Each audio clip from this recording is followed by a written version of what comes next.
کہ مور مورنی کے ساتھ اس عمل میں کیا کرتا ہے کہ کوئی اور جانور یا پرندہ ایسا نہیں کرتا جو مباشرت کے دوران اپنا آنسو داخل کر دیتا ہے اس کی آنکھ میں، لیکن مور وہ واحد پرندہ ہے جب مورنی کے ساتھ وہ مباشرت کرتا ہے تو اس کی آنکھ میں اپنا آنسو بھی منتقل کر دیتا ہے۔ اس سے مور کو لگتا ہے کہ اس کا رشتہ مورنی کے ساتھ مزید گہرا ہو گیا ہے، مضبوط ہو گیا ہے۔ وہ بہت زبردست قسم کی اپنی جو زندگی ہے اسے گزارتے ہیں اور ایک دوسرے کو قریب بلانے کا ان کا جو یہ طریقہ ہے یہ کافی دلچسپ ہے۔ دوستو یہاں پر ہم آپ سے ایک سوال بھی کرنا چاہیں گے، کیا آپ کو مور پسند ہیں یا نہیں، اور کیا جو معلومات ہم نے آپ کو بتائیں اس کے بارے میں آپ کو پہلے علم تھا یا نہیں؟ اپنی رائے کا اظہار نیچے کمنٹ باکس میں لازمی کیجیے گا۔ دوستو ایسا نہیں کہ مور کے جو پر ہیں وہ سالہ سال رہتے ہیں، ایک موسم آتا ہے جب اس کے پر جو ہیں وہ جھڑ جاتے ہیں اور وہ جو ہے بالکل گنجا کہا جائے تو ہو جاتا ہے۔ بالغ مور اپنی مورنی کی تلاش میں نکل جاتا ہے اور مباحثت کے دوران اپنا آنسو ان کی آنکھ میں منتقل کر دیتا ہے، اور یہ پرندے رات کو درختوں پر چڑھ جاتے ہیں اور صبح ہوتے ہی یہ درختوں سے نیچے آتے ہیں اور اپنے کھانے پینے کے لیے یہ چیزیں تلاش کرتے ہیں۔ اب آپ کو بتائیں کہ مور کھانے میں کیا چیزیں پسند کرتے ہیں۔ یہ کیڑے مکوڑے کھاتے ہیں، پودوں کی جڑی بوٹیاں، پھلیاں اور چھپکلیاں بہت شوق سے کھاتے ہیں۔ اس کے علاوہ سانپ کا شکار بھی ان کو کافی پسند ہے اور یہ سانپ کے بچوں کو اور سانپ کو کھا جاتے ہیں۔ مور گاتا بھی ہے لیکن اس کی آواز سریلی نہیں، جیسا ہم نے آپ کو پہلے بھی بتایا۔ مورنی کو اس کی آواز بہت زیادہ پسند آتی ہے۔ انسان کی دلچسپی اس میں نہیں ہوتی لیکن مورنی کی ہوتی ہے۔ یونان، بھارت اور مصر کے جو بادشاہ ہیں انہیں مور بہت زیادہ پسند تھے۔ روم کے بادشاہوں کو بھی مور پسند تھے۔ موروں کی نسل جو ہے وہاں سے آگے بڑھتی ہے۔ بادشاہ انہیں اپنے محلوں میں رکھا کرتے تھے اور وہاں پر ان کی خدمات کی جاتی تھی۔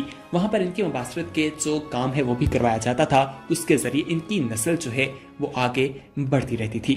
مور کے پر کی بات کی جائے تو وہ مختلف گھروں میں موجود ہوتا ہے اور لوگ اسے کافی زیادہ پسند کرتے ہیں، ڈیکوریشن کے لیے اسے رکھا جاتا ہے۔ لیکن کیا آپ کو معلوم ہے کہ مور کے بارے میں ایک یہ بات بھی ہے کہ اگر اس کے پر کو اپنی کاپی یا ڈائری میں رکھا جائے تو وہ کچھ دیر کے بعد دو ہو جاتے ہیں۔ اس کی حقیقت کیا ہے وہ آپ کو بتاتے ہیں۔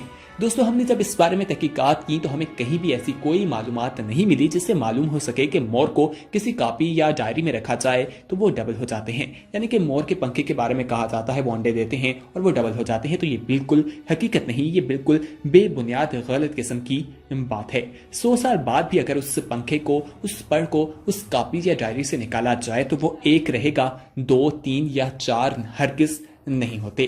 پاکستان کے مختلف علاقوں میں بھی مور پائے جاتے ہیں، لیکن فی الحال کچھ ایسی ہم نے دیکھا کہ پاکستان کے تھل کے علاقے میں مور کافی زیادہ تعداد میں موجود ہیں، لیکن وہاں پر بیماریوں کی وجہ سے انہیں کافی زیادہ ان کی نسل جو ہے وہ اس کو نقصان پہنچا ہے، ان کی تعداد میں کمی ہوئی ہے۔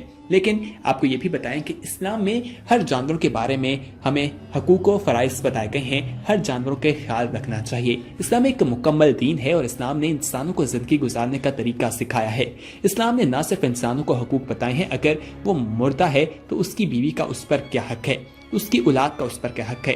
اسی طرح انسان نے جانوروں کے بارے میں بھی بتایا ہے، پرندوں کے بارے میں بھی بتایا ہے، مویشیوں کے بارے میں بھی بتایا ہے کہ ان کے حقوق کیا ہیں۔ حضرت انس رضی اللہ عنہ سے روایت ہے کہ آپ صلی اللہ علیہ وآلہ وسلم نے فرمایا، جو بھی مسلمان کھیتی کھلائے یا پودا لگائے، پھر کوئی انسان یا پرندہ یا چوپایا اس میں سے کھا لے تو وہ اس کے لیے صدقہ ہوگا۔